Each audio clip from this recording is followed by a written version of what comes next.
Good morning and welcome to another workshop of Links. We're glad you're able to join us today. And the good news is I'm not going to be doing a lot of the talking today because I am trying to get over a little cold.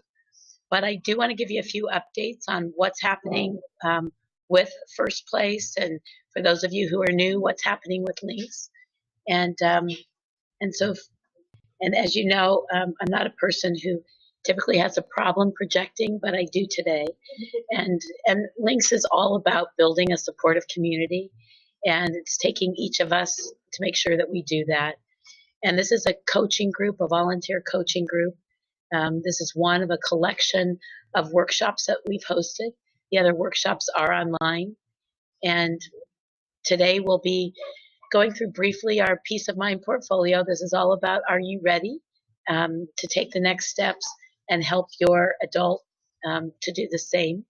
We'll go through a brief community building exercise, and we'll give you a little update on First Place and show you a little movie so I don't have to talk. And then we'll introduce you to one of our volunteers, Glenda, who will be directing us and helping us learn more about how we can work with first responders to not only help them do their jobs, but most importantly, to keep our loved ones safe. So this is First Place, and every week it's looking more and more like First Place. It is all about empowering a new generation of housing for people with autism and other special abilities, and it's very much community-based. And it is about home, most importantly. Our vision is to ensure that housing and community options are as bountiful for people with autism and other special abilities as they are for everyone else. And it includes three important components. One, the apartments, and we are currently leasing those apartments. And if you haven't signed up already, please register for an informational meeting and to meet our Director of Community Life and Support Services, and she'll take you through the process. We have a lot of community life activities being planned. Our First at the Table culinary program, arts and culture experience, and we do have some members of the Resident Advisory Council already coming together. We've been operating the First Place Transition Academy for 3 years, and are now enrolling our freshman class, which will begin July of this year. Those freshmen will be living at First Place Phoenix, and then when they become sophomores, they'll be living in an affordable housing property. This affordable housing property called 29 Palms. It's been operating for 3 years, and it's a beautiful expression of community as our adults with autism are living with seniors who do not have autism. And it's a beautiful expression of community, and one of the featured components of PBS NewsHour when they acknowledged Phoenix as the most autism-friendly city in the world. The third component is our First Place Global Leadership Institute, and that includes 5 important centers. This is a hint at that first center, which is about education, training, and employment, educating ourselves, educating the people who live there, and certainly educating the community.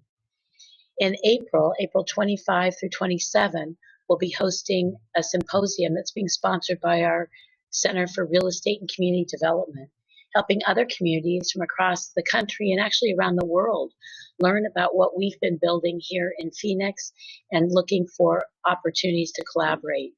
Collaborate through our center as an example for applied research and for expression and communication, and definitely on public policy, because there's no one community or one state that can go at this alone. So we've made a lot of progress since breaking ground in December of 2016. And again, so I don't have to talk, we're going to be showing you a brief film to share a little bit more from this drone video that depicts the progress that's been happening for First Place.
And if you'd like to experience that yourselves, next Saturday at 10 o'clock, we'll be hosting a hard hat tour.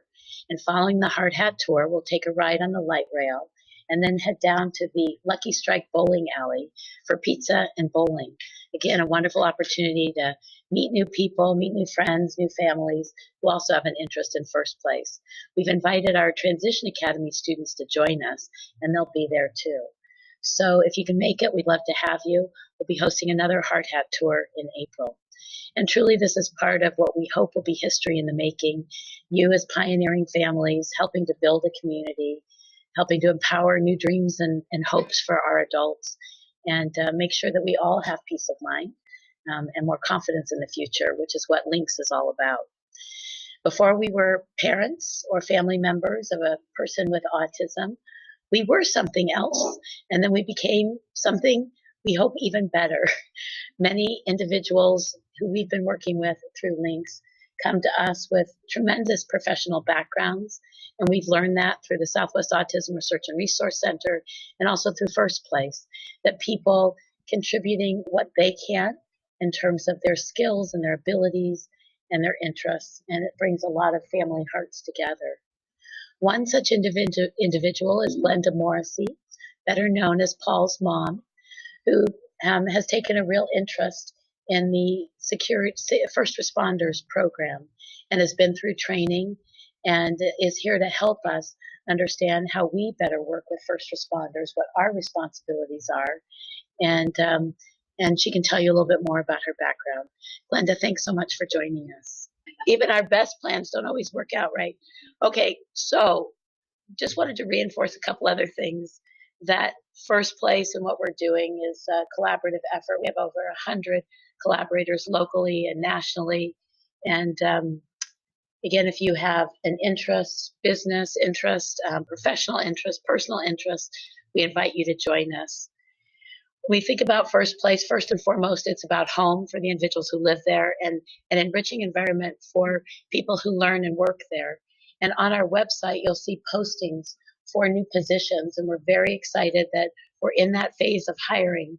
We're hiring for a property manager, for a community life coordinator, for support services coordinator, for health and wellness coordinator.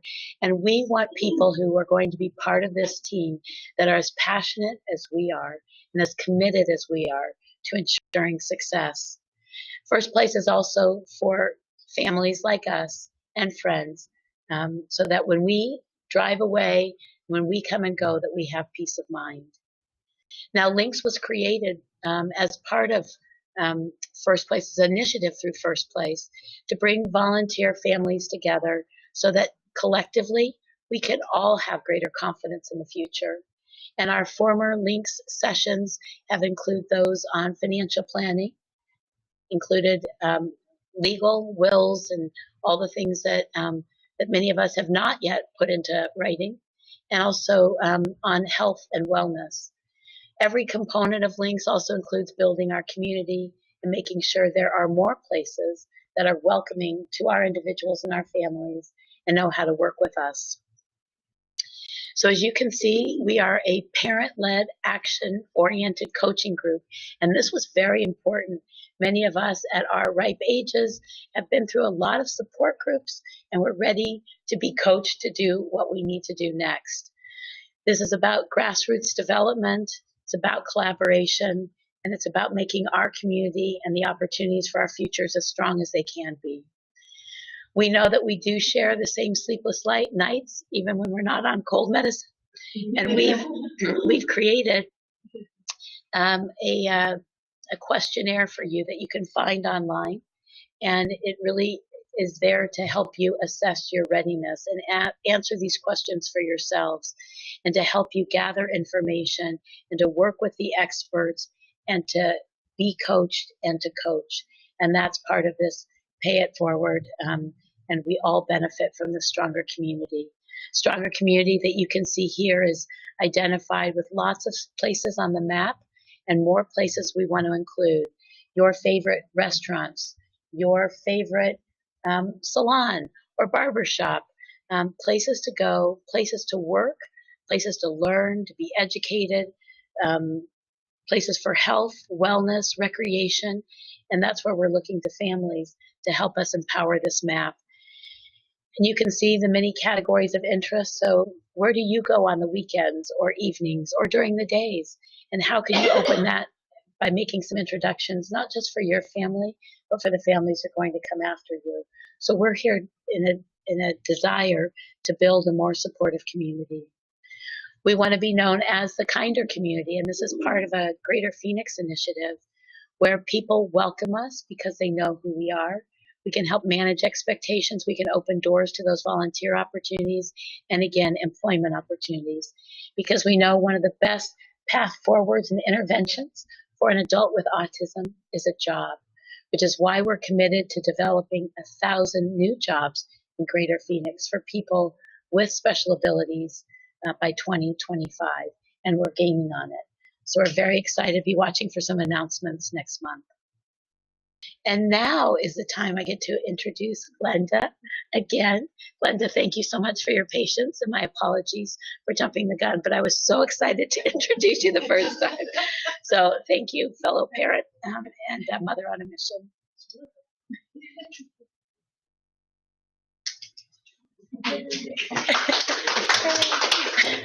Okay, let's see. Do we need to do anything so I can be seen, or do we just go?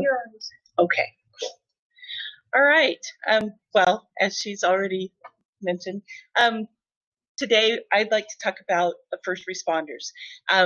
And there's a whole lot of things that are involved with the connectedness between the people at First Place was our primary focus. Now we're thinking that this needs to be broader amongst a lot of different people and the first responders. So here I am. All right. As Denise mentioned, my name is Glenda Morrissey, and I am the mother of Paul. Before I was the mother of Paul, I was a teacher, and before that, I was a dispatcher for a police department in Kansas. So I'm coming into this with some background in police work, although I didn't do police work.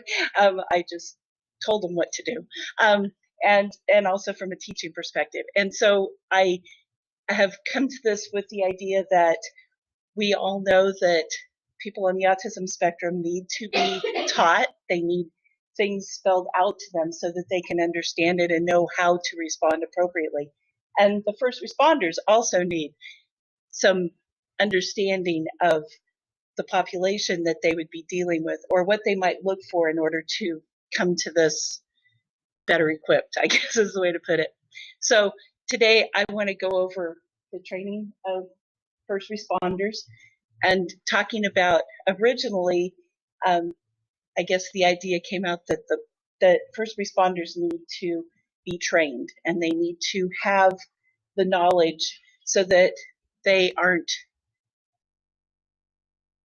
reacting to people in the autism spectrum inappropriately. And I think this kind of came to light, especially for us here in the Phoenix area, when there was an incident in Buckeye where a police officer mistook a person on the autism spectrum who was doing some very typical things, some flapping and some things that we all know and expect from people on the autism spectrum.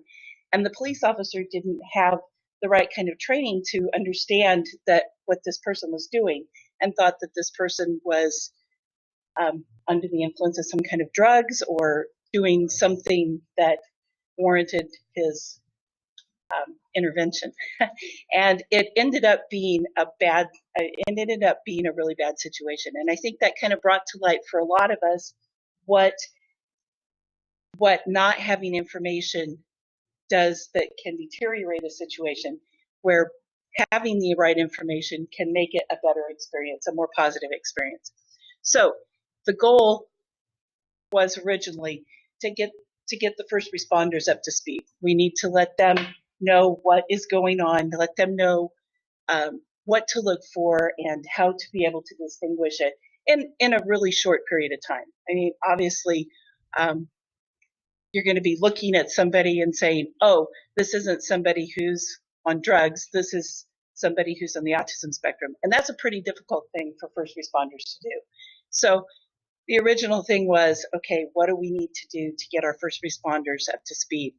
So we need to have an awareness. We need to have them be aware of what that might look like, and what does it look like versus other issues. And then how does that change my response as a first responder?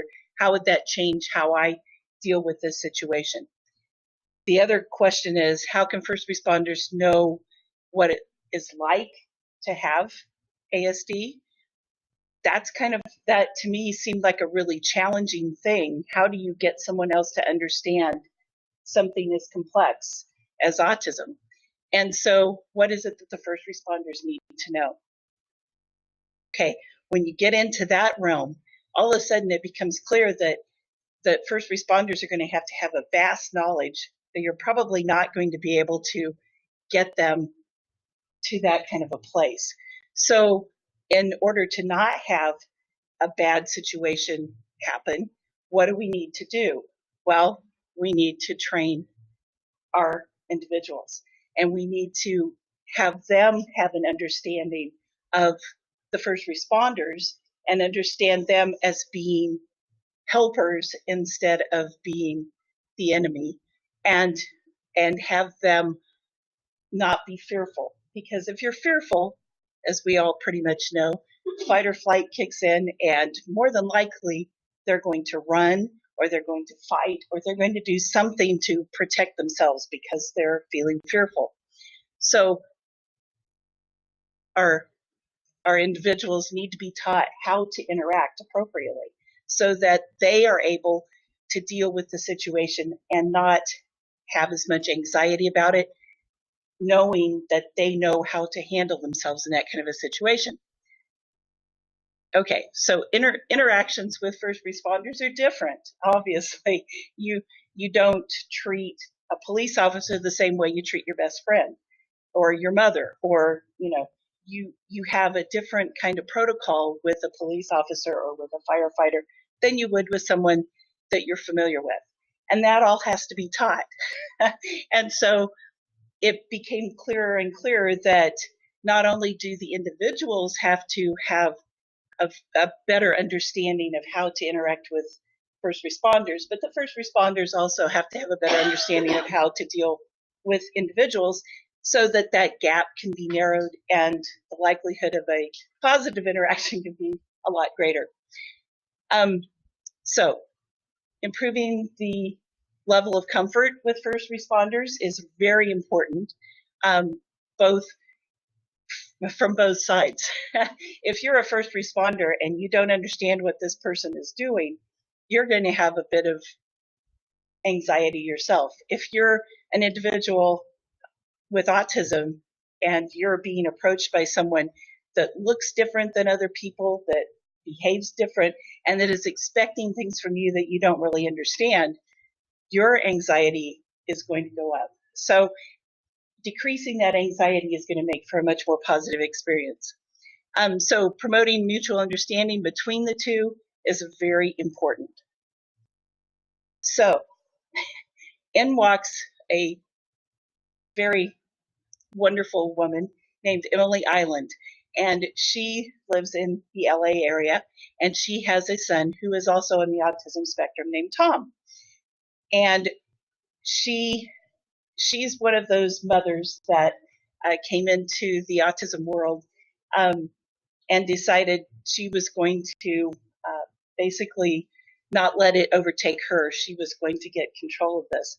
And so in this particular kind of situation with first responders, she decided she became a special education teacher. So she had the background knowledge of teaching, and she decided she was going to couple that with her knowledge as other, and put that together to develop a program for just these things, for individuals on the autism spectrum and for first responders, and for bringing those things together. And that program that she has developed and is very excellent in my opinion is called the Be Safe program. The Be Safe program is it is tools for for its tools and training, actually, for people on the autism spectrum and for first responders. And it brings them together in the same room and essentially gets them acquainted with each other, does some fun activities, provides some visual modeling and reinforcement of those skills. And that's what we're going to talk about today. So the program, she, as an educator, understands very well how you present information, then you represent it, then you go over it, then you go over it again, and you do it multiple times until it's very well understood. And that is exactly what this program does. And so it's kind of hard to explain until you see it, but you will see as soon as you watch, and we're going to see one of the modules, you will see exactly what it is that she is doing and the depth of her understanding. It seems like a very simple module and very simply presented, and it is. And that's specifically because it needs to be on a more simplified level so that it's well understood. And when you put that in action with the first responders all sitting in the same room, the understanding becomes clearer and clearer very quickly. So we'll do that. Some people have the job of protecting others and making sure people follow the law. These are law enforcement professionals, or peace officers. Police, sheriff, highway patrol, and marshals are all peace officers. To keep things simple, I'm going to use the word police to refer to all peace officers. The police help us be safe in the community. You may see the police on patrol in the community. They keep the peace and help people.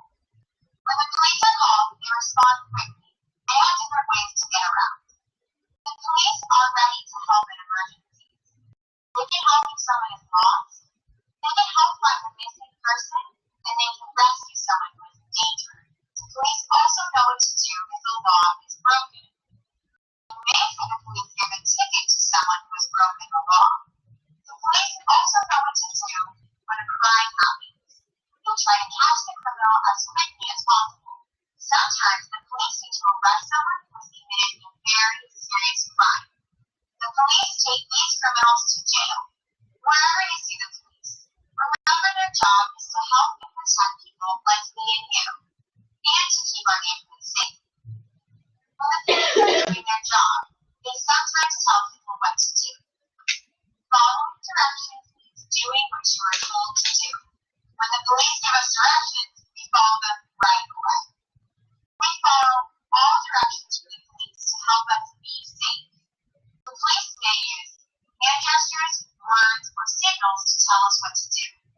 Let's look at an example. Traffic officers are police officers that help direct traffic. What does a driver do when a traffic officer tells him to stop? The driver stops. When a traffic officer tells a driver to do something, the driver needs to do it. The direction could be stop, go, turn, or slow down. Drivers follow directions from a traffic officer right away. There is no waiting when you get directions from the police. Whatever the police tell you to do, you do it right away. Have you heard the expression, just do it? Doing what the police tell you to do will help keep you safe. What kind of directions do the police give? The police may tell you to go or stop. Those are two of the most important directions for you to follow right away. The police may tell you to put your hands in the air. If you ever hear the police say that, just do it. Now, let's look at a real-life situation about an innocent mistake.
answers that they didn't know was against the law to take the card. They apologized for what they did wrong. They did not argue and they returned the card. Monica, what went through your mind when you saw the police coming towards you with the lights and sirens on? I was scared. I didn't know what was happening. And how about you, Jerry? I figured they were going to pass us because I didn't think we were doing anything wrong. I noticed you both did something very smart. When the police car came here, you stayed where you were. You stayed calm as you talked to the police. To tell you the truth, I was so scared I felt like running away. But I know that's not what I do. My mom taught me to never run from the police. Yeah, you run from the police, they'll think you did something wrong. If you run, they'll have to chase you one day. In certain ways, you're right about that. Now let's bring the officers into the conversation. Officer Wells, is it common for people to break the law and not even know it? Yeah, not everyone's aware what the penal code says, so it is common for people to take action not knowing that it's violating the law. If people break laws all the time, why did you stop these young people? About how minor violation of law is still the law, people expect us to take action for it. Officer Sherrill, if it's against the law to take something that doesn't belong to you, why didn't you arrest Monica and Jerry for stealing? Well, we have some leeway. We didn't do the honest about not knowing that they were stealing.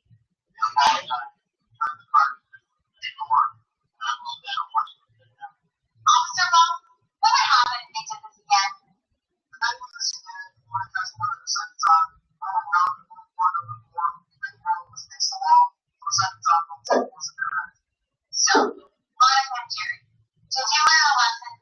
I learned about property and stealing, and it's not gonna happen again. And I learned that stay calm, listen to the police do what they say, makes you go a lot more smoother. Nice. Thank you so much. I can't say any better than that. Remember what worked for Monica and Jerry? Be safe. Number one, stay calm when the police come near you or talk to you. Number two, stay where you are, even if you feel like running away. And number three. Okay, so you can see how she put together this video. I didn't mention, and I should have. You may have noticed at the beginning it said that the producer of this was Joey Travolta.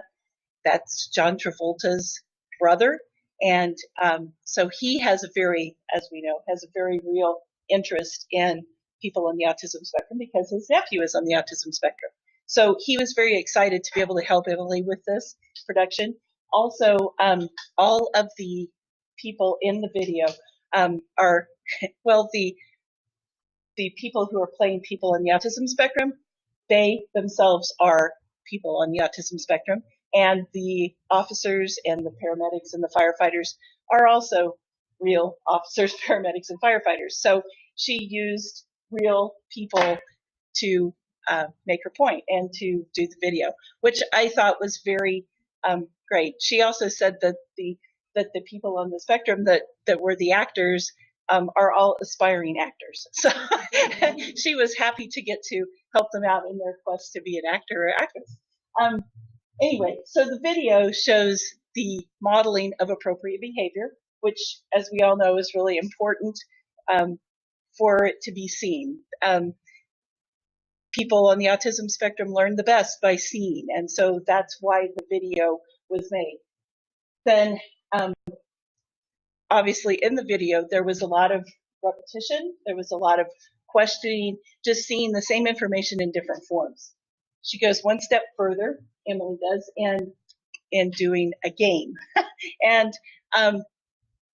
the game I was going to show you didn't have any correlation to this. They were playing charades. The game is charades to show how different gestures relate to different instructions or directions. So the game was that that one person had a card and they had to show the direction like this or something, and then the other person had to guess what that direction meant. And all of these games can be done with two people on the spectrum or with a first responder and person on the spectrum, but the whole idea is to get that communication going and to get those things in their mind. Following the game is an activity that they actually would do with first responders. So they're pretty much paired up, or a first responder with 2 or 3 people, and they would practice, what happens if you're running from the police and the police tell you to stop? What are you supposed to do? And they'd reenact that. So it's repetition in different forms over and over until they get what is supposed to be done. I think, we have the next one? Yeah. Okay. This is one of the activities that can be done that is not as active. This is one of the ones that can be done. There was an activity that was kind of almost a quiz about it, and it was a lot more in depth. This is more of a looking at this, saying what is injured or harmed, and then you get to pick the picture. Which picture shows somebody who's injured or harmed?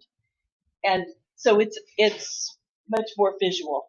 I think the beauty of this whole thing is that it's all very visual, and I really appreciated that.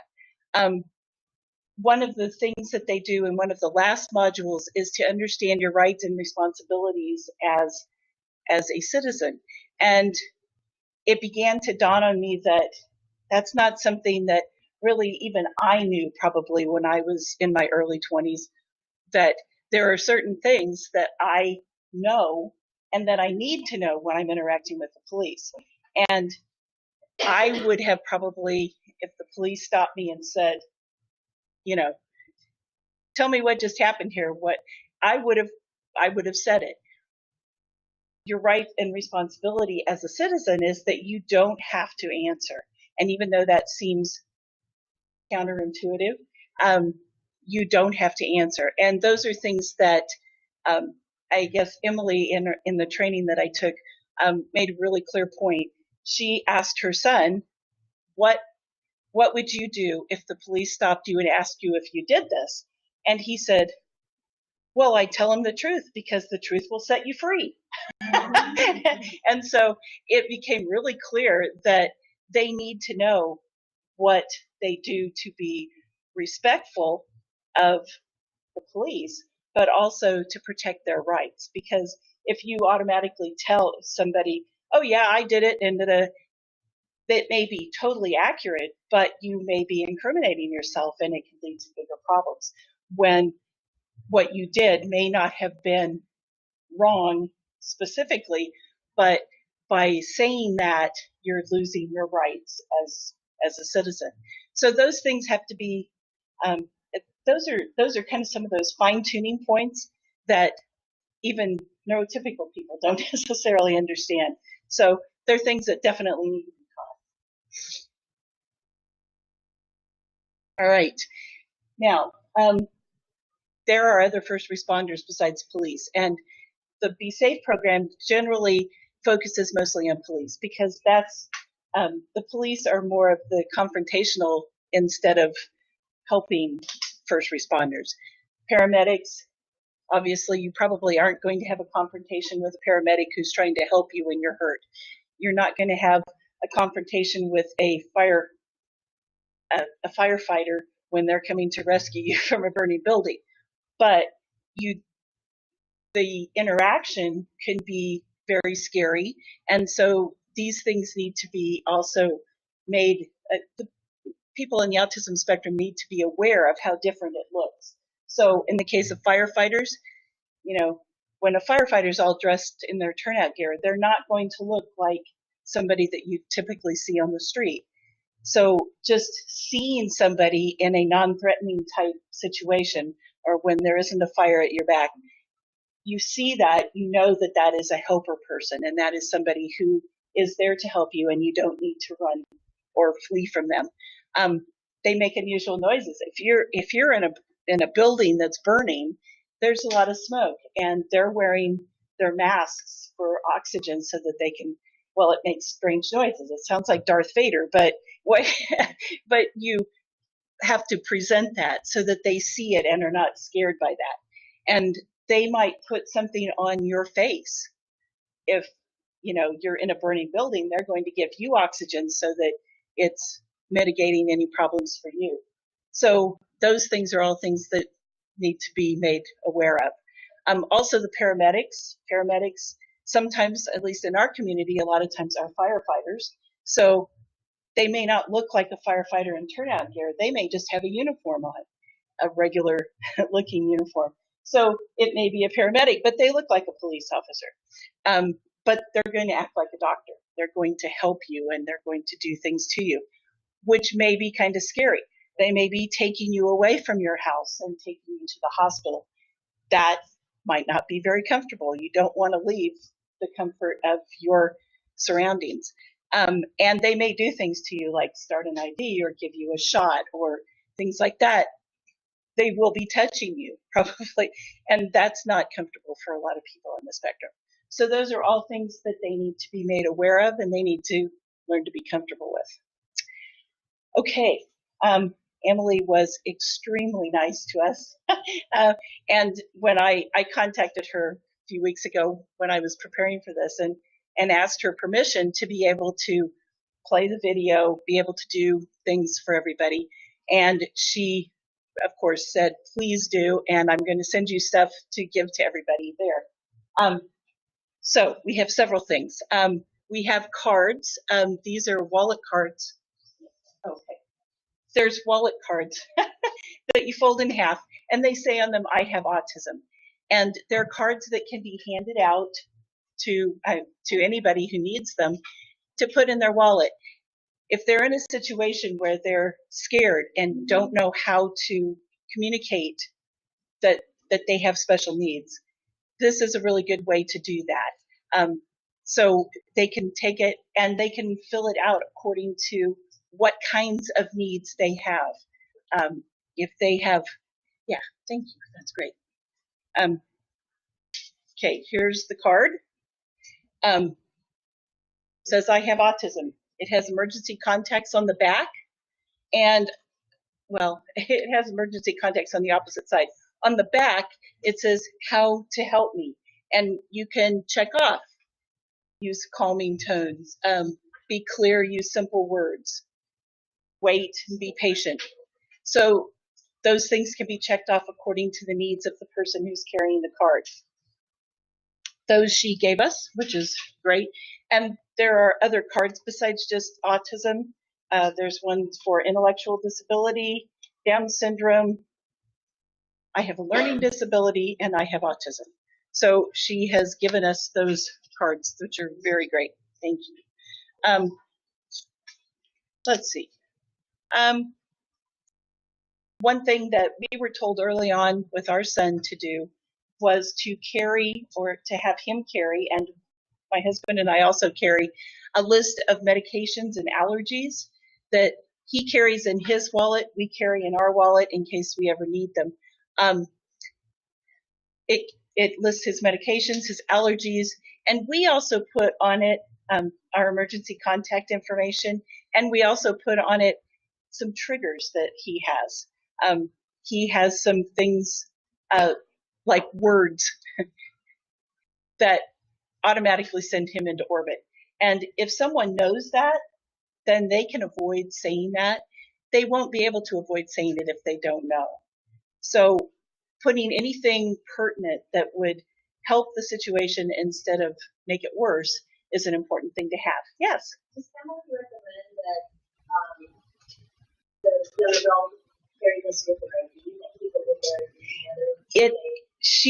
She would love to see that happen. Now, she realizes she's gone all over the country, and there are different feelings about that kind of thing throughout different areas of the country. Not perfectly attached to them, but right. The ID so that they can accept stuff.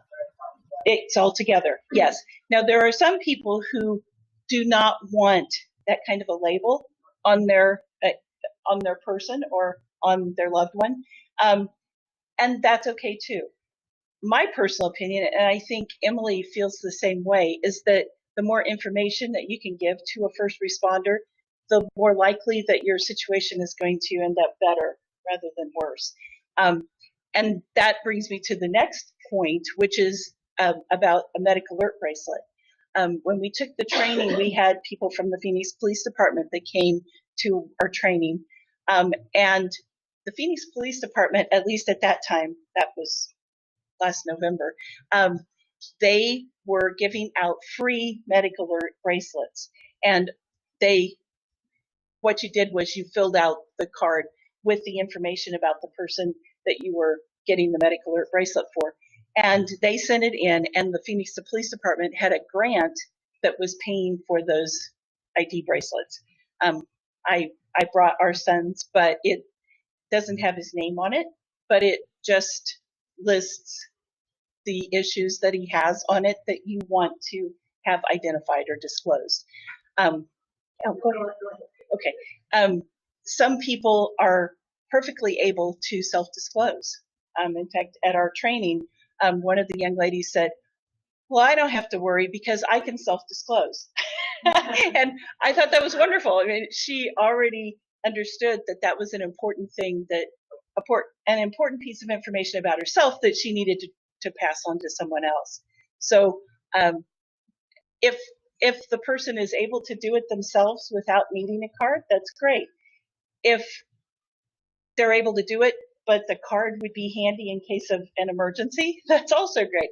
If you'd rather not have it, that's okay too.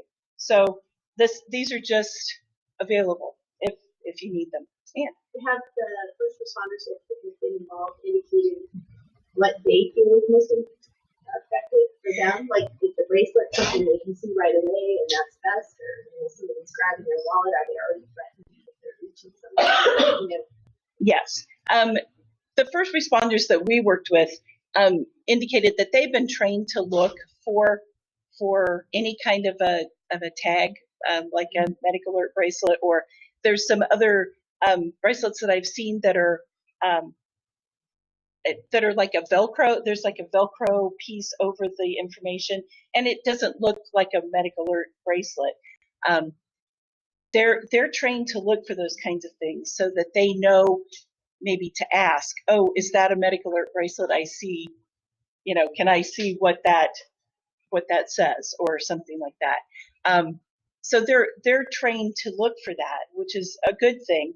But if they don't have one, the first responders still need to know that information somehow or another. But they do appreciate any form of communication about that. And one of the things that they talk about later on is if you have that card with your ID, even if they don't want you putting your hands in your pocket, they're going to look for your ID at some point.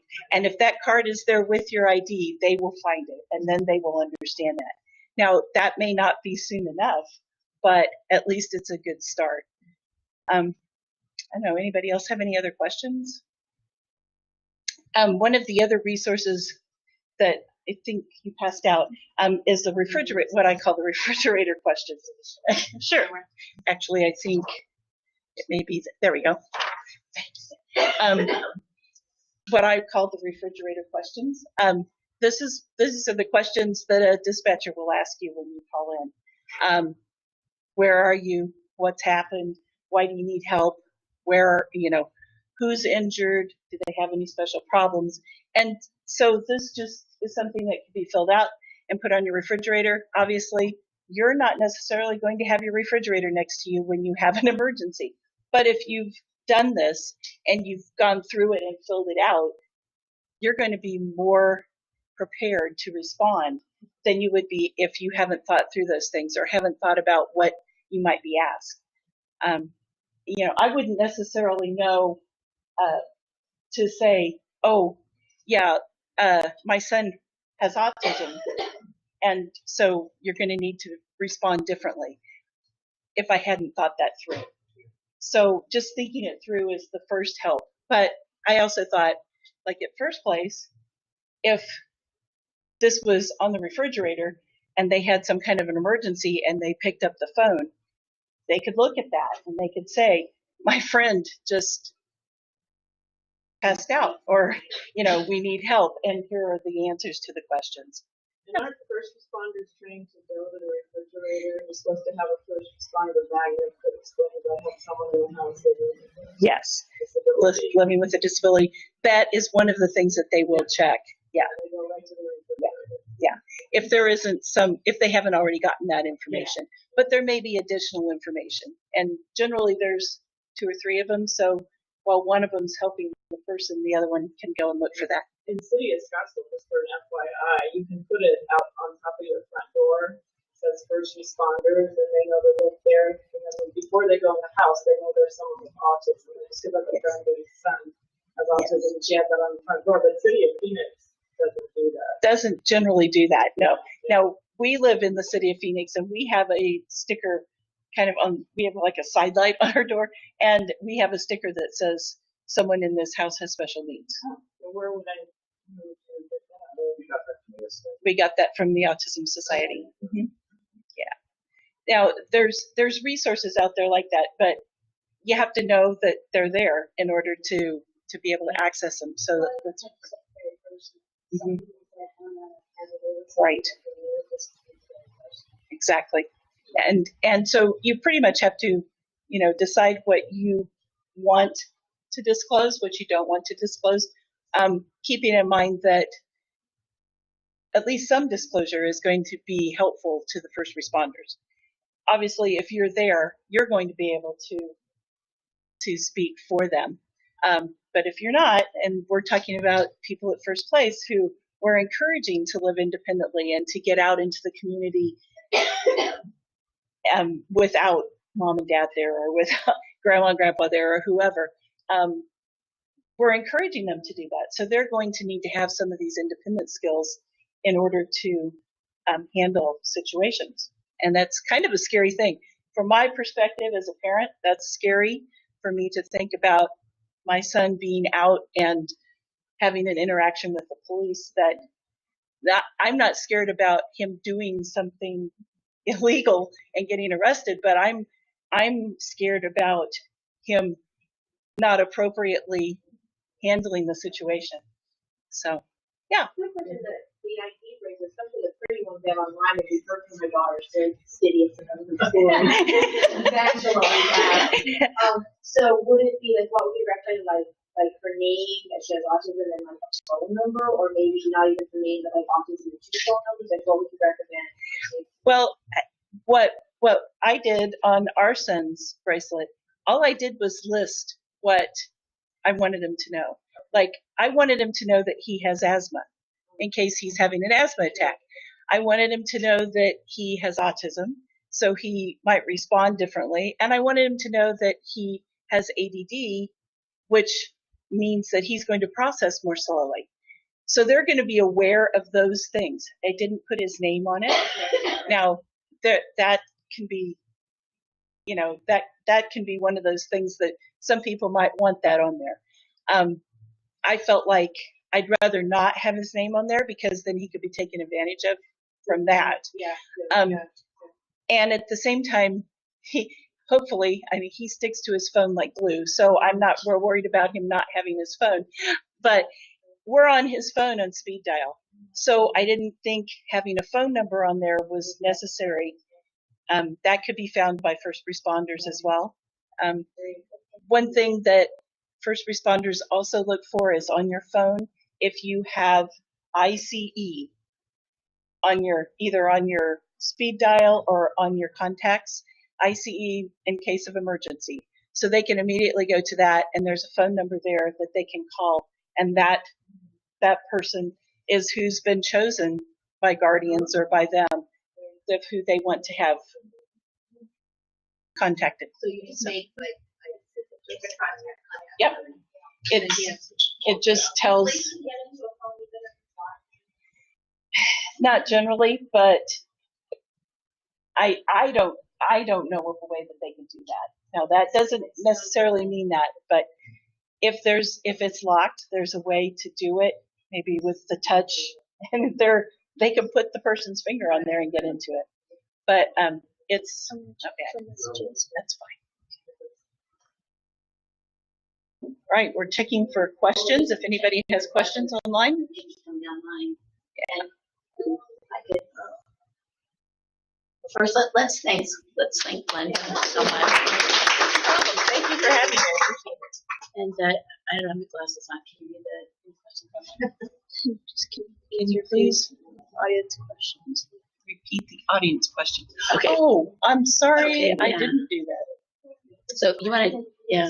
Okay. Okay, let's see. We had several audience questions. I think you've answered them. But I think in I the future did, we'll yeah. okay. Pardon? Okay, and this is on recording. So thanks. So Glenda, thank you again very much. And a couple of things that we do want you to know, as it relates to First Place through our health and wellness program, all individuals will have a profile, and we're working with the Phoenix Fire and Police Departments to make sure that profile is what they need to know, so that should they need any help, that would be in place. I also wanted to acknowledge our friends from the city of Buckeye. You know, well-intentioned organizations, jurisdictions need to receive credit where credit is due. And the city of Buckeye responded in some remarkable ways. So the city of Buckeye has participated in the Be Safe program. They teamed up with SARC, with First Place. They responded beautifully within their organization to make sure that when stuff happens, we learn from that stuff. And a special shout out to Police Chief Larry Hall for acknowledging what happened and then what needs to happen moving forward. And none of us have the roadmap and the precision. Today is a good testament to that in terms of, you know, stuff happens, and then really it's up to us to make it right. And so that's a really big part of why we work together and why it's so important we learn from each other. So I want to open this up for other questions that you might have. And for anybody who's online, thank you so much for standing with us today and understanding that stuff happens. Any other questions? I want to acknowledge that we are seeing more interactions with police and first responders than ever before, not just here, but across the country, as we recognize that as our children grow into adulthood, we just can't pick them up and move them to where they want to be, where we want them to be. And also, they're not quite as cute and cuddly when they need to be shaven and everything else. So this makes us all quite vulnerable. And we also have within our police and fire and first responders and peace officer organizations a tremendous amount of dedication and desire to do the right thing and to do their jobs and to help us all be safe and have that peace of mind.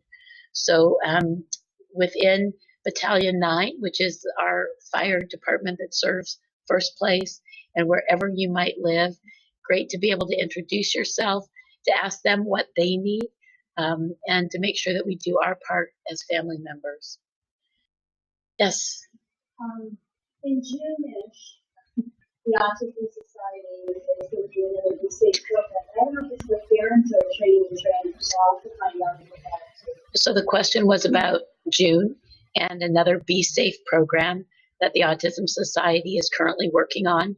First Place is going to be a co-sponsor of that, and we'll make sure to post that information. It will be for, I believe, for first responders as well as family members and people on the spectrum.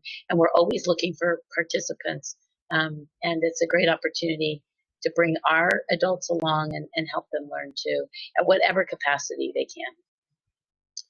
Well, thank you all very much for being so accommodating today. And again, thank you for the people online and for joining us. And stay tuned for our next Links program.